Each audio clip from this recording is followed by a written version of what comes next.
Welcome to Wrasslin Raw!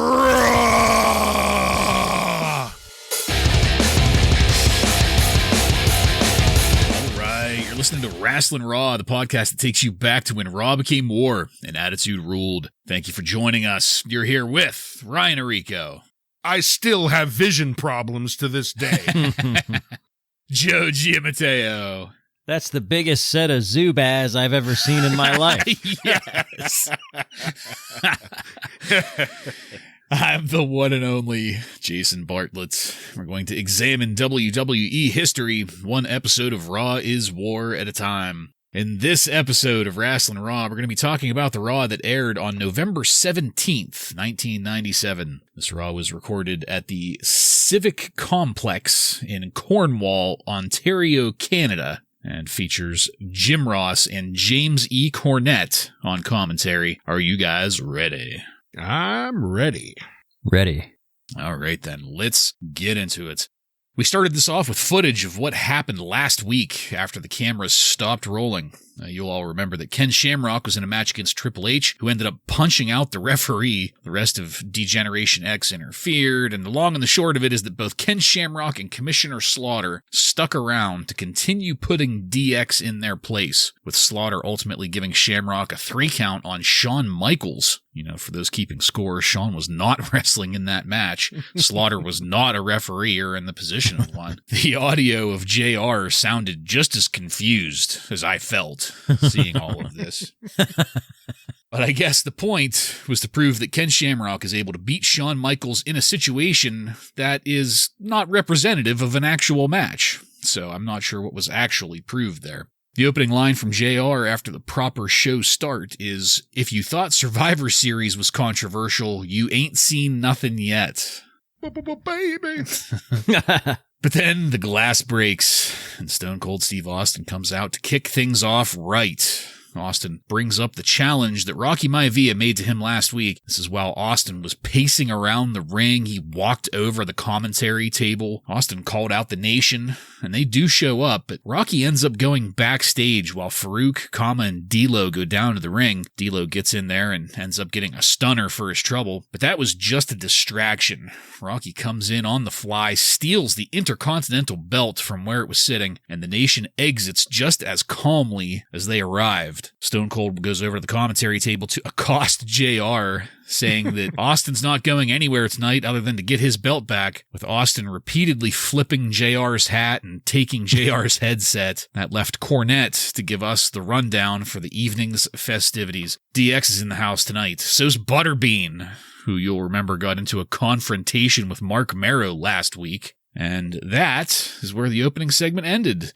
This seemed a little off to me. You know, we got Stone Cold to kick it off, but it almost felt like this was maybe booked on the fly. I don't know, but I do like the fact that we're making a good effort towards building that rivalry between The Rock and Stone Cold, which will end in an IC title match at the next pay-per-view. So, Joe, what'd you think of the way we kicked this off tonight? Well, booked on the fly, maybe. This is a taped show, so it's something they put together. But Austin starting the show is fantastic, but that's not really what started the show. What started the show was this terrible replay that we missed from last week. So who gives a shit about that? Just start it out with Austin, you know? Keep people tuned in. Austin coming out here and talking shit on Rocky is really good TV. And, you know, the other 3 guys in the Nation start walking down while Rocky goes back into the locker room. I mean, I love this stuff. This is mind games from the Nation outsmarting Stone Cold Steve Austin, which is something we have not really seen yet. Pretty rare occurrence right now. Yeah. And this is really the most interested anybody could have been up to this point in Rocky Maivia, because he hasn't really done much that, you know, hasn't had many feuds that really got our interest. But now he's in a really, really good feud here starting up. So it's great to see. I'll start with this video that they showed us of the lost footage from last week. Yeah, it just kind of ruined the mood. If we just would have started out with Stone Cold, maybe they could have threw this video clip in later in the show before we got to Sergeant Slaughter and Shawn and DX coming out, save it for then. Not a great way to kick the show off. But one thing that was good, though, was Sergeant Slaughter had on a proper olive green military t-shirt and not a Halloween dollar store ripoff that the shit commission wears. So that is nice to see Slaughter at least has privilege to the real shit. Stone Cold coming out, though, that was great. I loved him calling out the nation and then saying, play them some music so they don't look ridiculous coming out. That part was great. And then to see this feud start between Rock and Stone Cold, really cool. This little trick they play on Stone Cold. D'Lo comes in just to get his hat stunned off of him, but it was a good diversion for Rocky to come in and take the IC belt. So ends with Stone Cold berating Jim Ross, telling him to wipe his stupid looking face off, and just beautiful stuff all around in that segment. We just probably should have started with the glass breaking and not the video footage from last week. Yeah, I agree with both of you there. It's a shame that Austin didn't punch a hole through Jim Ross's hat. So he could have worn out to the ring for the next few weeks. Worn the brim. Imagine in an alternate reality where he does that and then we never hear about Stone Cold again. One of the things that really interested me about this too was, well, maybe not interested, but I at least noticed was we didn't have Farouk acting like the alpha dog here in the nation. No. He wasn't the one on the mic. He was the one doing the deed. He was the one coming down to the ring instead of walking off, so. If you just started watching wrestling at this show, you would think Rocky was the leader, yes. not Farouk. Yeah. Well, that took us into our first match of the night. Jerry the King Lawler defeats Marc Mero with Sable by disqualification in 4 minutes and 57 seconds. Jim Cornette said during Mero's entrance that we'll get the story soon of how lucky Sable is to be where she is. And I was a little demoralized by that. I was hoping that we weren't going to be paying that much attention to her, but, I need to just get used to that. I've said it how many hundreds of times over the past couple months, and you'd think it would sink in, but I guess not. Of course, Mero went straight for Butterbean, and I had to wonder why Butterbean bought another front row ticket in a completely different town just to show up and get verbally abused again. Like, he didn't like it last time. Why is he coming back for more? He really loves wrestling, man. I guess. He loves it so much, he'll punch it and ruin it. They're in Canada, right? Yes. They are. Okay. Yeah, he's from like Alabama or somewhere. Yeah, like down south or whatever. Yeah. Yep. A significant investment in time and resources for Butterbean to be here getting yelled at. Cornette also gave us the context for this match. I guess Lawler wanted revenge because Brian Christopher lost to Mero like a month 6 or so months ago. Yeah. Good enough, I guess. And JR told us that Sable got kicked in the face by a horse. What? And now has a black eye. So Damn lucky. I ended up laughing really hard at this because this is a domestic abuse angle, but we're also using the domestic abuse angle to get over Marc Mero. Like, Mero's punching power is equivalent to that of a horse kicking you in the face. Well, I'd argue it isn't, because if she were kicked in the head by a horse, I think she would have a little more than some terribly applied makeup to the eye. Maybe a cracked skull, dead. She should. What if she got hit in the head with a hammer? I'm not sure anybody would really notice. Let's save that for later. Okay. Yeah. Oh my. When we get to the more believable. Yeah. She, with this black eye, I mean, she probably should have just went and looked at Vince to make sure she got it right. Oof. Yeah. 52-year-old man. Oh my God. I can't wait to talk about that. But anyway, and by the way, a horse kicking somebody in the face, one of my all-time favorite Kids in the Hall sketches, if anybody knows what I'm talking about. It was fucking hilarious. Anyway, just when I was ready to get interested in all of this match here, Brian Christopher came out, and I was hoping that he would not be joining commentary.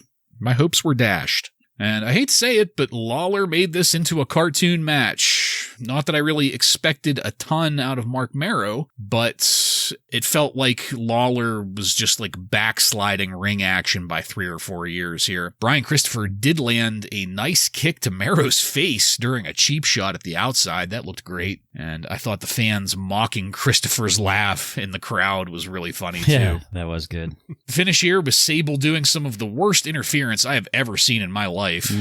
Gingerly wrapping her leather whip thing around Lawler and holding on to it while Lawler fell over selling for her. That exposed the black eye that was mentioned earlier. Mero ended up getting another nut punch in on Jerry Lawler, followed by a TKO and some yelling at Sable. That drew a concerned look from Butterbean, and that's where this ended.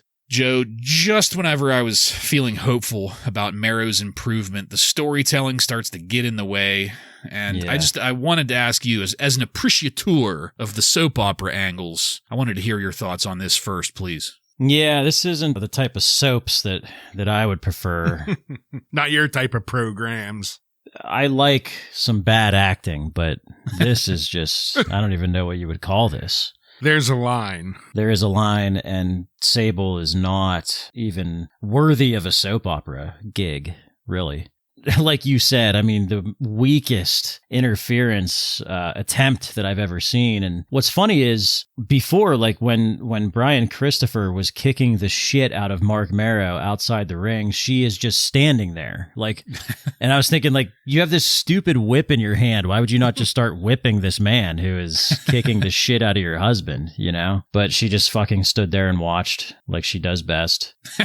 So this was all just terrible. And this stuff with Butterbean is weird. I do not remember this at all. And I'm wondering, does this end up in a match? Like, kind of like the Lawrence Taylor thing? Like, I don't remember a match between Butterbean and Marc Mero, probably for good reason. I don't either, but they certainly seem to be hinting at that. It seems to be headed that way, and I certainly hope not. I hope when Raw leaves Canada next week, I hope they leave Butterbean there.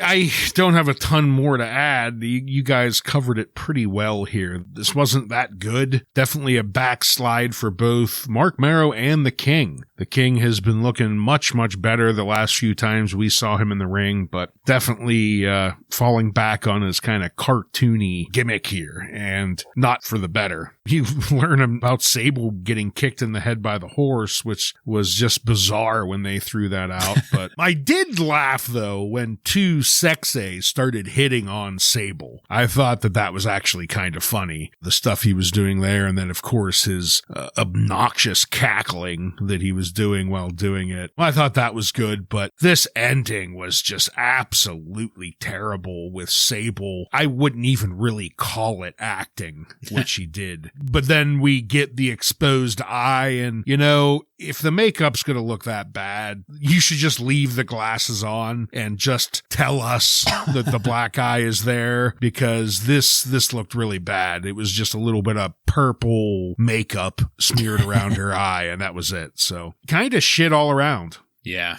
If this guy is a fucking 32-time New York State Golden Gloves boxing champion, like they've been telling us, I would expect to at least see like knuckle indents on there. Or some of that like Play-Doh that they put on the Undertaker's face. Yes. Something. Yeah.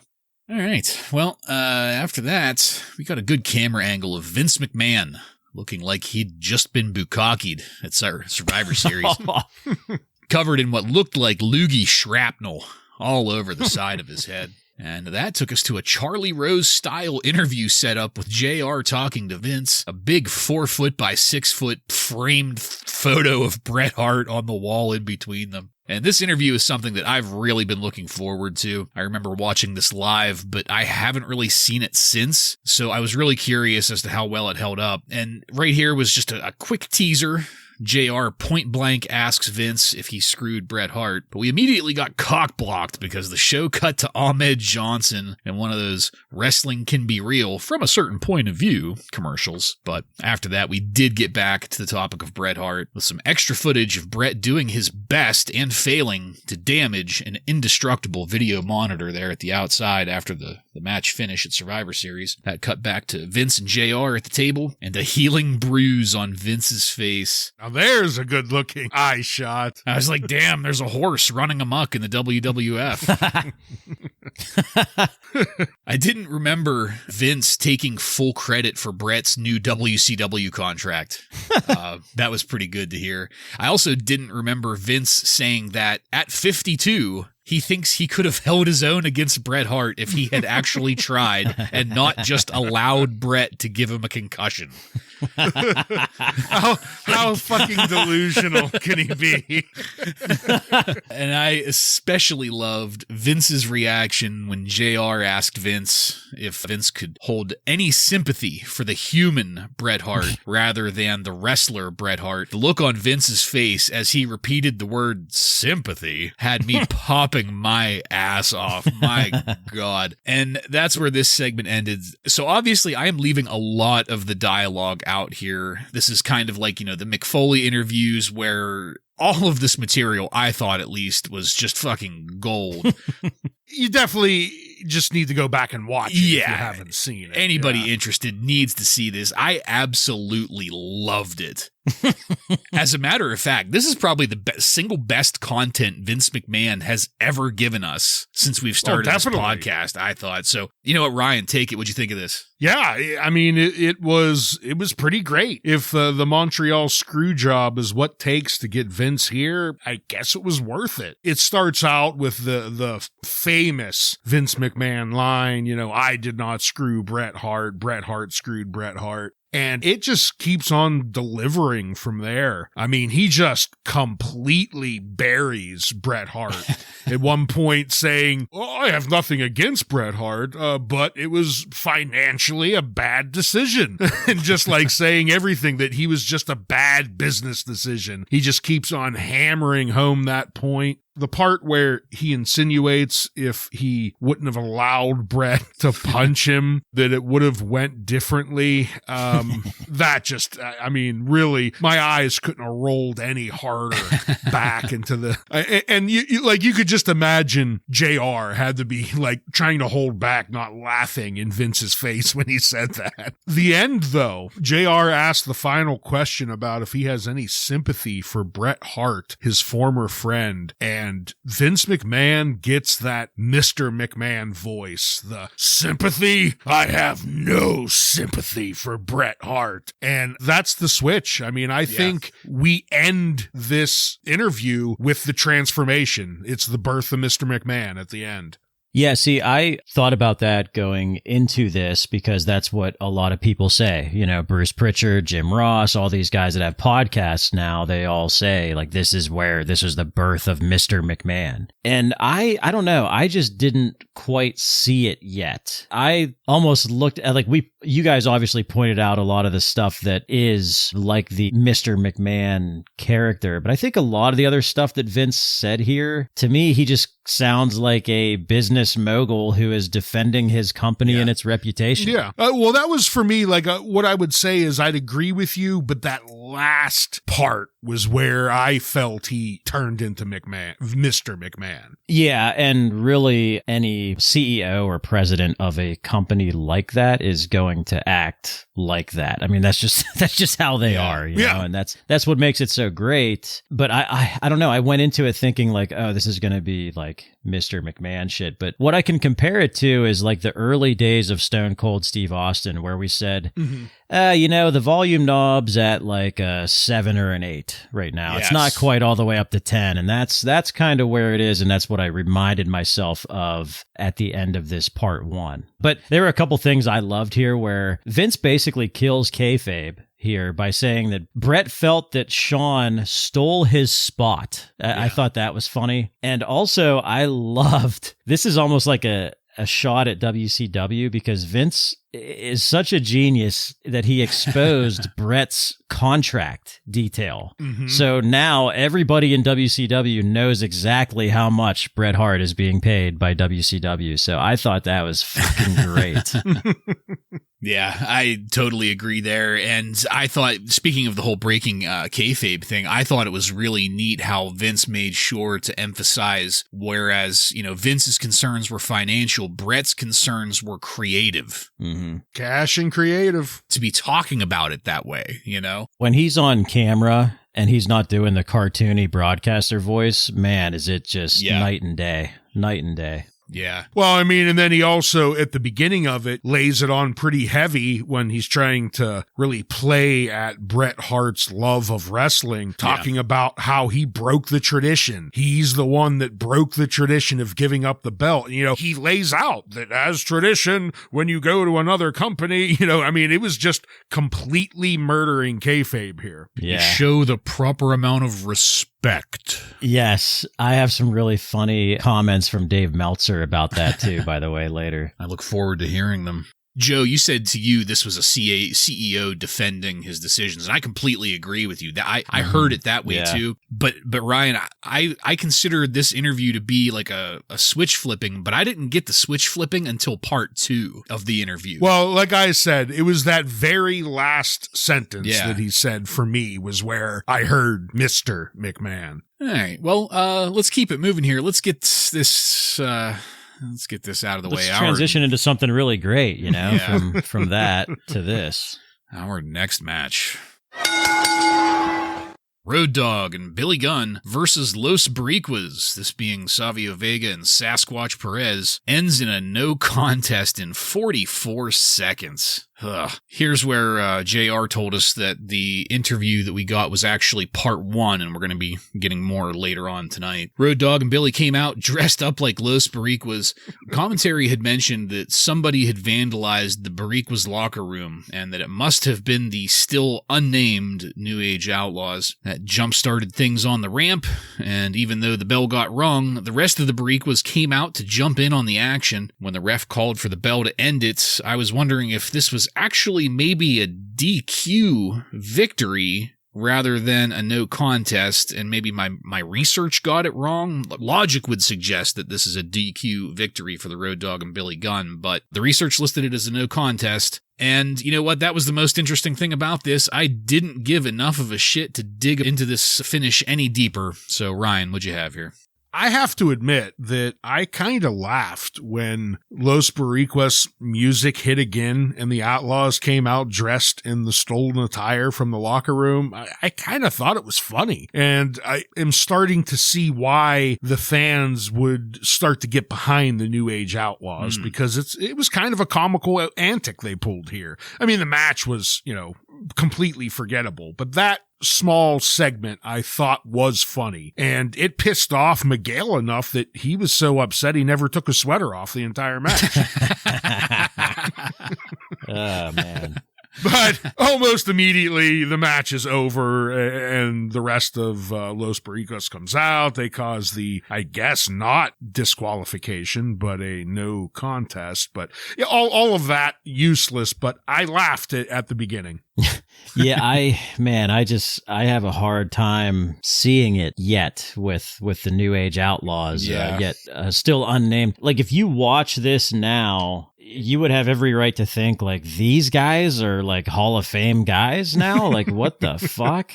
I mean, everything that they're doing doesn't really hold up that well, but we all know that they are going to, make some transitions that are going to work out quite well for them. So it's just hard to watch right now sometimes. I guess we just stopped giving a shit about this real quick, this match, because we just go to that Ken Shamrock video and then a commercial. So fuck that Roid Rage video. Yeah. Yeah. Speaking of commentary, they very quickly took us away from the last match, as Joe said, into a video highlighting Ken Shamrock. It had zero depth to it. It was a highlight reel of Ken's greatest hits, including that time some women had apparently showed up to an arena in white sports bras that had Kenny content written across their chests. I think that was the only new footage in this entire video package that we got. This video was short and extremely pointless, which very neatly transitions us to our next match.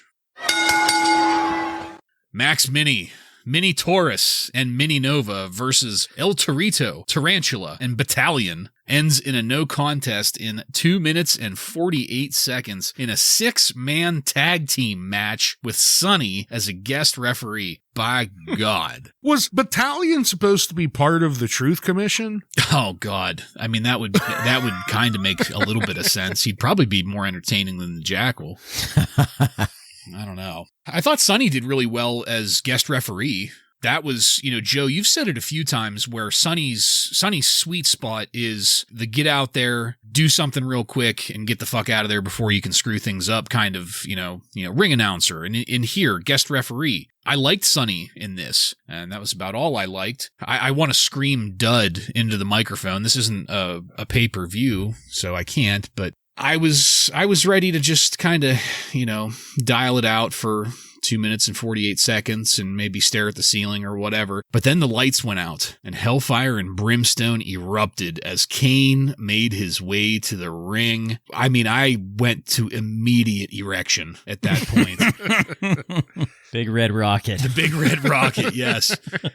Unfortunately, though, all of the midgets ran and hid. I was really, really hoping Kane would literally pick up all 6 of them and throw them in the fucking garbage. Like, I wanted that so bad. It would have been such a great visual. But then the Headbangers, they were suddenly in the ring with that taped up boombox. They exploded it all over the back of Kane's head. That did nothing, of course. Kane proceeded to take apart the Headbangers, finally leaving when they were both laid out. And that is what ended the first hour of Raw. Joe, I thought the only thing more disappointing than a midget match is Kane coming out and not murdering every last one of them. What did you think of this? Well, let me try to entertain you with a story that I heard recently. Please. About minis? Yeah, actually.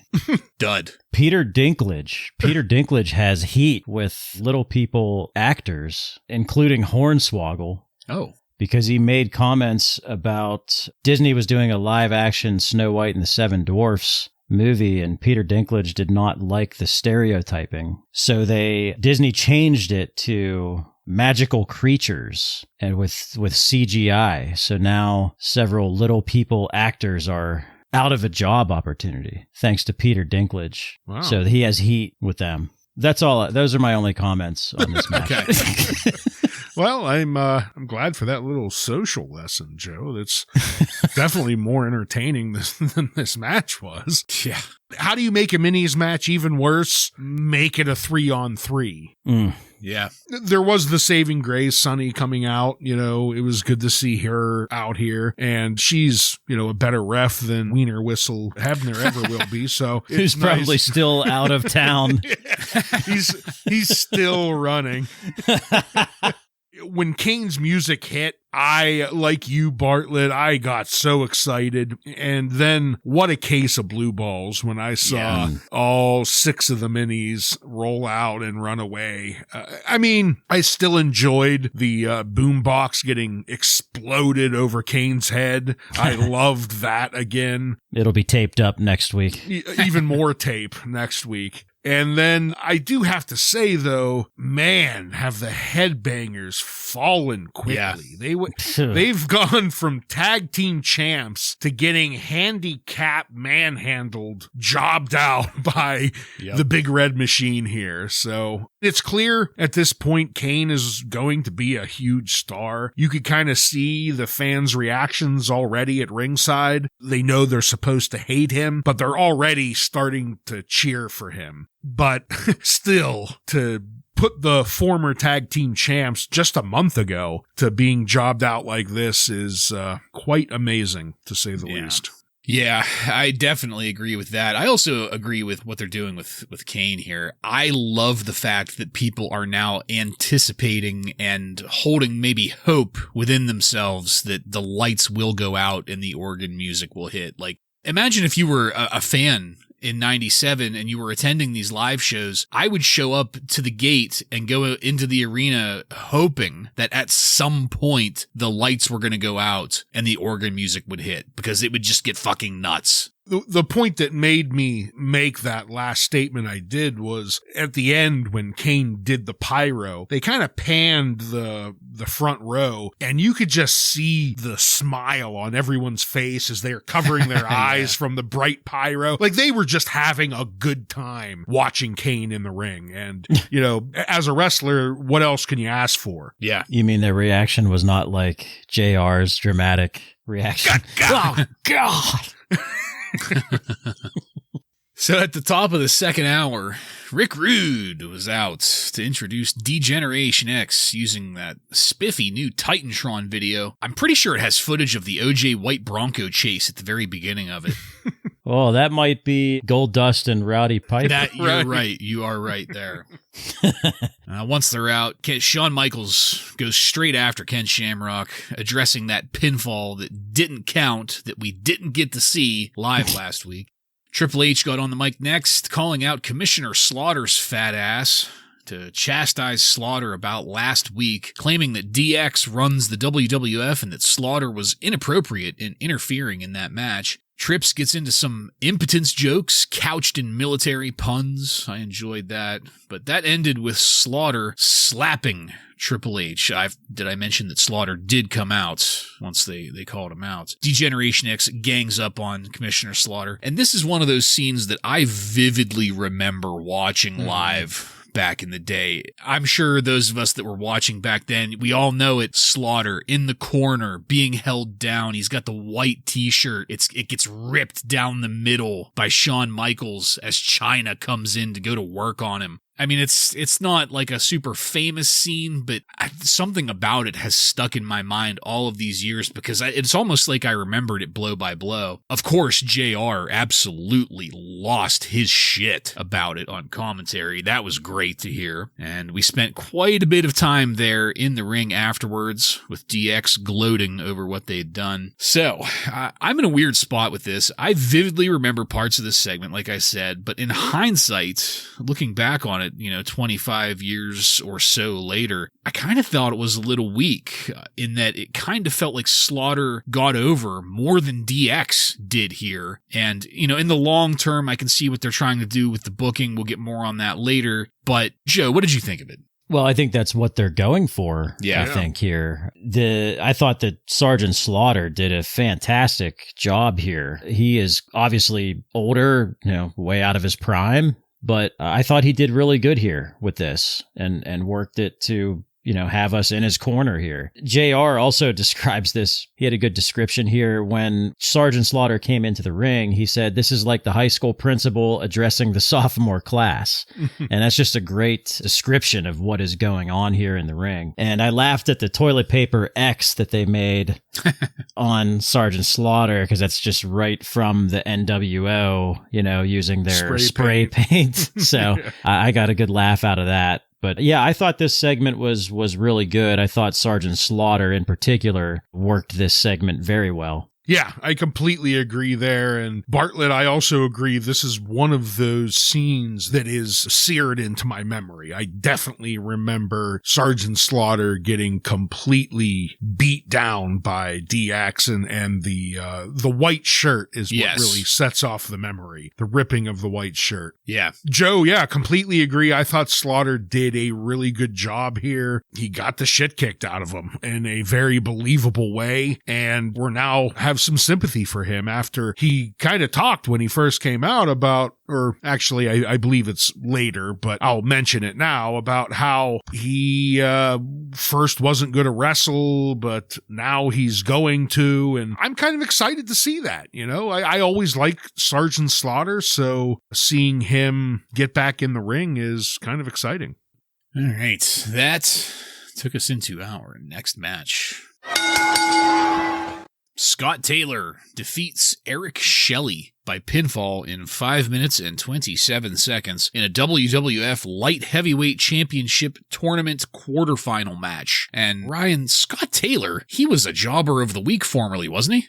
Scott Taylor was. He was our Jobber of the Week back on our October 24th, 1994 episode, so long time ago. Yeah, Scott Taylor has been with us for quite a while now. He keeps on popping up. Mm-hmm. I was surprised that both of these guys had pretty decent physiques for being light heavyweights. It seems very hit or miss with some of the people that they're throwing in this tournament. They're either really good looking in their physiques or they're like Road Dogg, just kind of not skinny, but not muscular either. That Kid Rock body. Yes, yes. But then we got a phone call in from Jeff Jarrett, who had a major announcement, and it made me think that we haven't gotten a phone call match in a while. Of course, we're going to do it when it's this light heavyweight tournament, but hey, Jarrett whined for a minute about not getting enough attention. But the big news from Jeff is that his in-ring action return will be on Raw next week. Zero attention was paid to the match, and that might be a blessing because there were plenty of dropped holds and telegraphed moves that I noticed. And that's all that I've got here. I was not impressed in the least bit by what I saw in the ring. Ryan, what'd you think of this? You should have known you weren't going to be very impressed when, as you stated, it's been a long time, but this was a call-in interruption match. There's usually not much happening in the ring, if that's what they're resorting to. And that was the case here. Kind of cool to see Scott Taylor in the ring, as we have stated before when we've seen him, but it did make me think the fact that he's involved and just won this match in the light heavyweight tournament. I wonder if he's going to meet up with Brian Christopher and if they're going to have a match against each other here. That would be kind of cool. Very, very good points, Ryan. It's that dreaded call-in during the match that we saw so often in our early days of this podcast. And that means exactly what you said. Nobody gives a shit about the match. The match was too long anyway, I think, for what it was. But I agree with you as well. I mean, I was happy to see Scott Taylor get the win here because, yeah, maybe we're getting close to that team of Too Cool. Maybe Scott Taylor is on the rise here, so that was good to see. Yeah, so I don't think it is a spoiler to say this because you could have inferred it from the brackets that they put up on our screens, but with this victory, Scott Taylor does meet Brian Christopher in the semifinal round. Yes. Nice. All right. Yeah, this victory takes him to Brian Christopher, I think next week. So I didn't pay attention to the bracket, but all right, cool. I love me a good bracket. Good being the key word. Yeah. Well, serviceable maybe in this case, but we'll take it. Yeah. Next up, Mero and Sable ended up coming out. Oh, God. They made sure to put Sable up in the ring where everybody could see her while Mero went over to commentary. Mero grabbed JR, told him to get up in the ring with a microphone, and once all of that gets sorted, Mero skips the preamble and jumps straight to calling Sable his property, saying that she's been getting stalked by Butterbean, which, I mean, is kind of true since Butterbean went out of his way to travel to this show and buy a really expensive ticket in the front row just to wave at her during a shitty match. Like, I mean, Mero maybe has a bit of a point there. Mero goes off, and I have to admit that Mero was pretty damn good as a whiny heel on the microphone here. What he was saying, the way he was saying it, his tone of voice, this is an acceptable form of Mero on the microphone, I felt. More progress for him. But once things get past a certain point, Butterbean ends up getting in the ring. Jim Cornette does highlight Butterbean's extremely large Zubaz pants for us, which I was very, very happy to hear. Butterbean shoves Mero,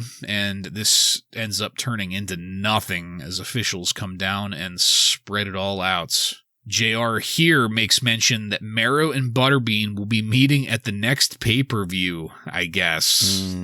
We'll see where that goes. After a commercial break, we got part 2 of that interview with Vince McMahon. And my favorite part of this was Vince reiterating that if Bret were to come back there, there would be no more free shots. Again, insinuating that he could hold his own against the Hitman. I also liked Vince saying that Bret did in fact sell out and that Vince can't blame him at all for doing so. But at the end of this is where, for me, like I said earlier, it's like it stops being businesslike here. Even in that first segment when Vince is talking about his sympathy for Bret Hart, he still was somewhat businesslike. But in this, it felt like it really just turned into sour grapes and a very cerebral burial of Bret Hart here. So we had 2 parts to this segment, one certainly different than the other, the first being Mero and Butterbean. And as much as I liked Mero on the mic here, I did not like this Butterbean thing. It almost feels like they're trying to recreate another Shamrock here, except Butterbean, he's not getting booked alongside Steve Austin and Bret Hart in a ref position. He's getting pulled into Mero and Sable, which I don't expect will work as well. And I continue to enjoy the Vince McMahon interview throughout this part too. I kind of view this second part, like I said, as the turn. We could have been okay with that first part. Like, we could have maintained, I think, a lot of not all, but a lot of kayfabe with just the first part. But this second part, to me, this is where he just really, really stopped being Vince and became Mr. McMahon. So, Ryan, what'd you have on Mero's new story here and the finish to the interview with Vince? The Mero shit with Butterbean, I thought we wrapped that up earlier in the night, but they decided to extend it even further. It's so compelling. I really just don't care about any of it. And that's about it for that. The Vince McMahon part 2, though, I completely agree. The second part is definitely full on Mr. McMahon. He's definitely making the transition here. This was nothing but burying Bret Hart. Yeah. You know, again, saying that he could kick Bret Hart's ass in so many words. And then my favorite part, though, is at the end of it, he doesn't even acknowledge that Bret Hart has fans, saying that Bret Hart's fans, if that's even a thing, and they're not just WWF fans. And it's like, Jesus fucking Christ. You can't even admit that he has fans. Unbelievable. But you know what, though? That is Vince, the businessman. You know, that's Vince saying, hey, I can bring in a fake Undertaker and it'll work. I can bring in a fake Diesel. It'll work. Because it's our character, pal. Right. Marc Mero, I think we can all agree he is certainly no Macho Man Randy Savage when he tries to accuse somebody of having lust in their eyes. Let's just get that out of the way. It's not the best acting. I think Marc Mero, I think that he does play the jealous husband fairly well, but I feel like he's still a little bit too wild man for me. I think that if he would kind of slow things down a little bit when he's cutting those promos, it would be a little bit better to me. But either way, I don't really give a shit about it. And Butterbean just shoved him in the ring and then it was over. So that's a pretty weak ending there. And yeah, part 2 of Why Bret Why with Vince McMahon. It's Vince. Yeah, he sounds like a whiny bitch now that just keeps on going and going and won't shut the fuck up about it now. So now it's definitely more of the Mr. McMahon stuff. And I'm always confused by the black eye that he has, because in every story that you've heard with Bret punching him, and including Bret himself, I thought that Bret gave him an uppercut to his jaw. So I'm not sure what's going on with the black eye. Do you guys know? Is that just a fake? So no, it is, as far as I know, he gave an uppercut. But I remember hearing Bret Hart once giving a description where he said he threw an uppercut, but it kind of slipped and went up to his eye and not his chin. Okay. So it was an uppercut, but it wasn't cleanly on the chin. It ended up hitting him in the face more. Yeah. Well, I mean, this one thing this has me thinking is where are we going to go from here now with Mr. McMahon? Because I know the Mike Tyson stuff is coming up very soon. It's going to be fun to see where we go now from this interview. Yeah.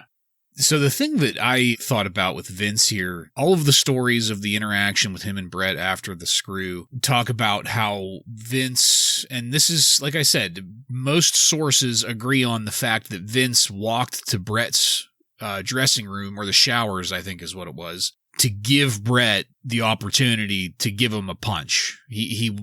Everybody seems to agree that Vince accepted the fact that he was about to get punched in the face. But I love that Vince continues to just add on the extra little bit of, I allowed him to do it, which is true, but then I immediately allowed him to keep on existing. I didn't kill him with my roided up 52-year-old frame. He's not quite as roided up yet either. Yeah. No.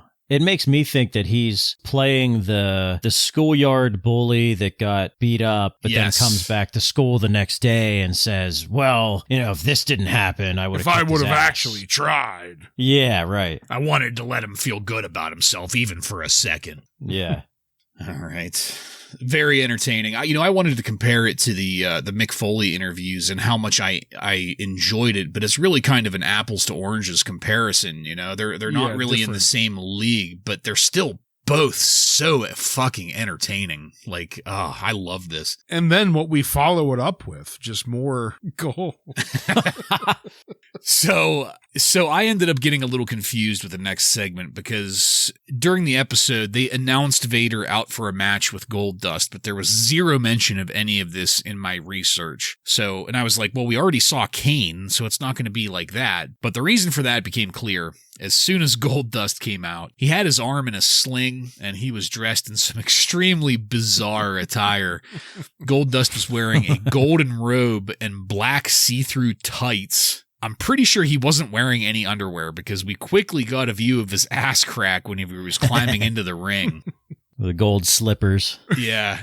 Goldust started with a deadpan delivery of, listen, I'm an invalid. And I fucking popped. I popped so fucking, because straight face, that's the kind of shit that I love. That's acting. And it was entertaining as hell. Something you'd expect from a Hollywood creature like Goldust. But Goldust ended up having a fucking hammer up his sleeve. A fucking enormous hammer, and he cracks Vader across the head. And I gotta say, if that wasn't real, that was some of the best selling Vader has ever given us. He almost went into a fencer's pose, laying on his back and on the fucking mat, which means brain damage. He sold the shit out of that. I loved it. After that, Goldust just walked away casually because there wasn't going to be a match happening.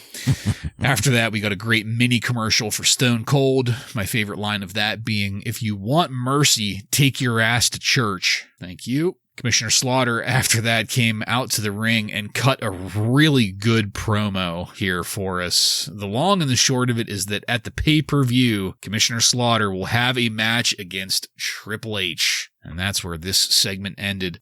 I really, really loved Goldust in this segment. It feels like we're getting back to the old Goldust a little bit. I'm hoping it keeps going there. I gotta admit, though, I'm a little skeptical about Slaughter having a match. You guys are pretty up on it. I'm up on him, sticking it to DX. I'm not as up on him having some action in the ring. I don't know. Joe, what'd you have on all of this? Well, as far as Goldust and Vader, I just have noted that Vader got smashed in the head with a hammer and did not die. Yeah.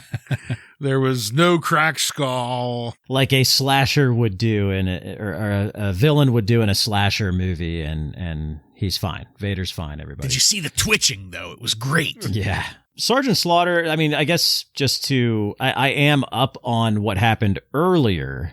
I'm not sure if I'm up on him having a match. Oh, okay. Full-blown match here. Not sure how I feel about that. I like it. I like the angle. But can Sergeant Slaughter make it work? And who else is going to be involved? I kind of have a hard time believing that it's just going to be a one-on-one type thing. So we'll see what happens. Yeah, Goldust, I completely agree that the way he looked when he came out, the way he was acting, it feels like we're getting back to the good stuff with Goldust. Cracking Vader in the head with a fucking hammer.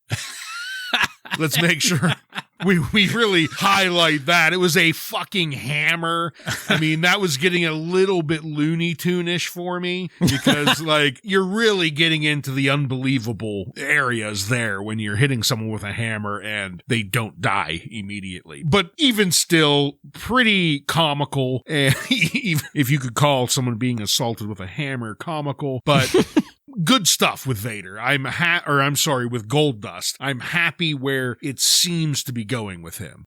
Sergeant Slaughter, I say I'm happy to see him in the ring, and I guess more of just the nostalgia part. I'm not confident he's going to have a fantastic match, and Joe, like you said, you feel like there may be someone involved. I think this would have worked a lot better if maybe it was a tag team with Kenny, like him and Shamrock versus I guess it can't be Shawn Michaels because he's going to have a match, but I feel a tag team would have been a better match for someone of their advanced age like Sergeant Slaughter. But nevertheless, I do want to see it because I just want to see Slaughter with the hat and tights on again, Well, if you want to see that, you can go look at photos of Joe's bachelor party where I donned one of the best Sergeant Slaughter cosplays ever. I got to say, my Mankind wasn't too bad. It was serviceable.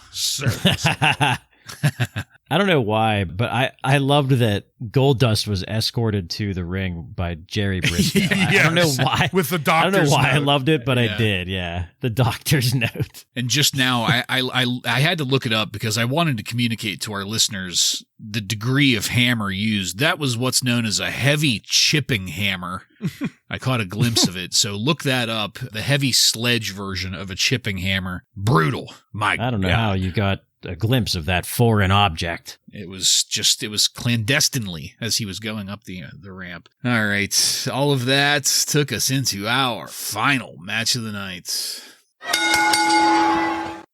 Dude Love defeats The Rock with the Nation of Domination by disqualification in 4 minutes and 22 seconds. The Rock came out prior to Dude Love coming out to cut a promo, and it was fucking great. This was The Rock really coming into his own on the microphone. It was that smart-ass, calm delivery that I come to love hearing, and it's just so entertaining. So he brings up a couple things, and I have to admit, I had honestly forgotten about him stealing the IC belt from Stone Cold at the start of the episode. Like, so much stuff had happened between then and now, and it just completely slipped my mind, but The Rock brought it up again here. He reminded me, and he used it really nicely here. Part of his promo was pretending like he's not defending the title in this match, and just so smarmy and shitty. I loved it. And I also forgot how much I loved hearing that backbeat. Hit the house PA. That was great shit. Once the match got going, I was very entertained. Duder and The Rock, they were working really well together, and that fact stayed true up through the match, straight through to the finish, where the Nation interrupts the pinfall, drawing the DQ for Dude Love. The Nation ganged up on Duder, and Farouk took a moment to whip the shit out of Dude Love, and I popped for that. I think I might be a fan of Farouk whipping the shit out of people because he does it very, very energetically, almost like he's trying to get revenge for a couple 100 years of something. I don't know, but call up Tony Atlas. You guys mind? Oh my God. Oh, get some high heels and stilettos. So Austin ends up doing a run-in to go after the belt, but Rocky and the Nation end up escaping with it, and that is where we faded to black. So again, the match was good, but the further story development here was better, because throughout the match, I was anticipating Austin, and it's that anticipation that's going to keep me watching Raw instead of changing the channel, during midget shit, for example. It was the anticipation of something like this happening in the future that's keeping me tuned in. Joe, what did you have on this match and the way that Raw ended tonight? Well, it's The Rock and Mick Foley, You know, these two are going to have some epic battles over the next few years. This is not one of them, but there were some really good things here happening. Like you said, The Rock cuts that promo saying it's a non-title match. I fucking love that. He's such a great, one of the best cocky heels of all time, yes. You know, just so great. Full blown talking in third person now. He's calling himself The Rock. Mick Foley has zero rhythm, and I love watching it every time. Like, we saw his full entrance tonight, and it was so funny to see. It makes that Dude Love character even better, in my opinion. Not a very clever ending to the match, but I agree with you, Bartlett, with that anticipation of Austin's run-in. You know it's going to happen, but if you're in the crowd, that's what you're waiting for. You know, you're waiting for Steve Austin to come out and do something. It doesn't matter what. He's so over that it doesn't even matter what he does. It just, the fact that he's going to come and make an appearance is enough to get your money's worth. You know, it started with The Rock giving that Rock promo. Joe, like you said, talking in the third person. This is the first we got of that, and he does it a few times in this. Enough that JR, points it out. Says, is this guy crazy? He's talking in the third person. That was great. And seeing Dude Love's entrance video on the screen, that was a magical touch. The point where in the entrance video, he's superimposed like Superman flying through the sky. Oh, gosh, and Mick got up on the turnbuckles and put his arms out like he was flying along with it. And then the foot tapping, that video ending with the foot tapping. Absolute gold there. And, as much as we'll talk about in the future, The Rock versus Stone Cold and the iconic matches they'll have, a pretty close second is all of the matches he'll have with Mick Foley. So seeing them start off on their long, involved storylines they'll have with each other was just kind of cool seeing that happen, even though this was a match on the shorter end. It was pretty familiar and in a very good way, not in a bad way. As you both stated, though, everyone's waiting for Stone Cold, and then when it hits, the place erupts. But again, now 2 times in a row, Austin has been bested. The Rock is able to grab the belt, skip around, and next thing we know it, he's at the top of the ramp and Austin's chasing again. So Austin has been tricked yet again here. And you need that. If he's going to stay a babyface, he can't win all of the time.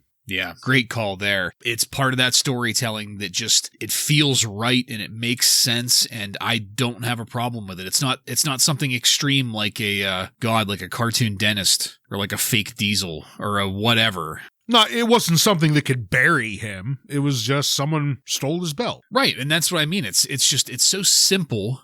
But it's acceptable that way. It doesn't defy belief, like some of the other shit they do does. Well, and I was just saying, also it says a lot to Austin in that he's immediately, I guess, allowing or working this angle with The Rock. Yes. He's at this point a no-namer that the crowd hates, but there's enough people backstage and Austin himself that says, this young guy, he's got something here. Let's put him with our biggest rising star we got. Yeah. Yeah, absolutely agreed there. I kind of thought about that too earlier. I wonder if it was maybe Austin seeing something in The Rock, or because I doubt, with everything that we know about Stone Cold Steve Austin, it couldn't have been just the fact that it was fucking Rocky Johnson's son. No, definitely not. Could have been some rub off from Bret Hart too, because I know Bret Hart was a big Rocky fan. Oh, okay, that's true. Yep. And as far as the anticipation goes that we all mentioned, it's so neat to me that we have these moments that we're slowly adding on to a list of anticipated moments. We anticipated, in the years leading up to this, we anticipated the bell tolling. Now we anticipate the bell. We anticipate the glass breaking. We anticipate the organ music and the lights going out. We're in the future going to anticipate, if you smell, the fans are being trained maybe or conditioned to anticipate these pop moments. They show up so that they can hear that trigger and pop, and I'm all for it. I love the fact that we have these little things that are slowly adding up to make such a exciting experience out of watching it because for years we had so little excitement watching it. We had Marty Jannetty's music. Yeah. Well, that is true. But like I said, just the anticipation. It's so great to want to see something, finally.